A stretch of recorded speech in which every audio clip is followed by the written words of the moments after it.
ഇന്ന് നമുക്ക് ഓഫായതുകൊണ്ട് തന്നെ നമ്മളെങ്കിൽ ഇന്ന് മറീന ബീച്ചിലാണ് വന്നത്. വന്ന ഉടനെ നമ്മൾ സ്റ്റാർട്ട് ചെയ്തത് ഒരു ബർഗറിലാണ്. ഒരു ബർഗറിന് 30 രൂപ ആയിട്ടുള്ളതിന് എന്തായാലും 30 രൂപയ്ക്ക് വെറുത്തൊരു സാധനം തന്നെയായിരുന്നു. അത് കഴിഞ്ഞിട്ട് നമ്മൾ നേരെ പോയത് കരിമ്പ് ജ്യൂസ് കുടിക്കാനാണ്. ഇപ്പം കരിമ്പ് ജ്യൂസിൻ്റെ ഒരു ഫാൻ തന്നെയാണ് ഞാൻ. കാരണം എവിടെ കണ്ടാലും ഒരു ഗ്ലാസ്സെങ്കിലും മേടിച്ച് കുടിച്ചിരിക്കും. അങ്ങനെ നമ്മൾ നേരെ പോയത് അടുത്ത് ബജ്ജി കഴിക്കാൻ വേണ്ടിയിട്ടാണ്. അങ്ങനെ നമ്മൾ ഒരു പ്ലേറ്റ് മുളക് ബജ്ജി, ഒരു പ്ലേറ്റ് കോളിഫ്ലവറാണ് മേടിച്ചത്. അങ്ങനെ ഫസ്റ്റ് കടയിൽ ചെന്നപ്പോഴാണെങ്കിൽ അവിടെ ആണെങ്കിൽ ഭയങ്കര തിരക്ക്. അങ്ങനെ നമ്മൾ പിന്നെ വേറെ കടയിൽ പോയാണ് നമ്മൾ മേടിച്ചത്. നല്ല ചൂടോടെ കഴിക്കാൻ നല്ല ടേസ്റ്റായിരുന്നു. അങ്ങനെ നമ്മൾ അത് കഴിച്ച് കുറച്ച് തിരയുണ്ടാകുമെന്ന് പറഞ്ഞുകൊണ്ട് നമ്മൾ അവിടെ ഇറങ്ങി. അങ്ങനെ ഇനി നമ്മൾ രാത്രിയാണ്, നമ്മൾ അധികം നേരമൊന്നും നിന്നില്ല. കുറച്ച് നേരം ഫോട്ടോയും വീഡിയോ ഒക്കെ എടുത്തതിന് ശേഷം പിന്നെ നമ്മൾ കഴിക്കാൻ വേണ്ടിയിട്ടാണ് പോയത്. അങ്ങനെ പിന്നെ ഒരു പാനിപ്പൂരിയും മേടിച്ച് അങ്ങനെ നമ്മൾ നേരെ പോയത് ഐസ്ക്രീം കഴിക്കാൻ വേണ്ടിയിട്ടാണ്. അങ്ങനെ 3 പേര് ഓരോ കോണും ഓരോ ചോക്കോബാറുമാണ് മേടിച്ചത്. അത് കഴിഞ്ഞിട്ട് നമ്മൾ ഇനിയിപ്പം ട്രെയിൻ കയറാൻ വേണ്ടിയിട്ട് പോവുകയാണ്.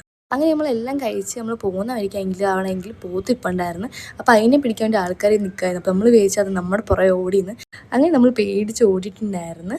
എന്തായാലും നമ്മൾ റെയിൽവേ സ്റ്റേഷനിലെത്തി. അത് കഴിഞ്ഞപ്പോൾ എൻ്റെ ഫോണിൻ്റെ ഒരു തീരുമാനമായി. എന്തായാലും നല്ല ഫുഡും കഴിച്ച് വയറ് നിറഞ്ഞു. അപ്പോൾ എന്തായാലും നമ്മൾ ഇനിയിപ്പോൾ പോവുകയാണ്. അപ്പോൾ അടുത്ത വീഡിയോയിൽ കാണാം. അപ്പോൾ ഓക്കെ, ബൈ.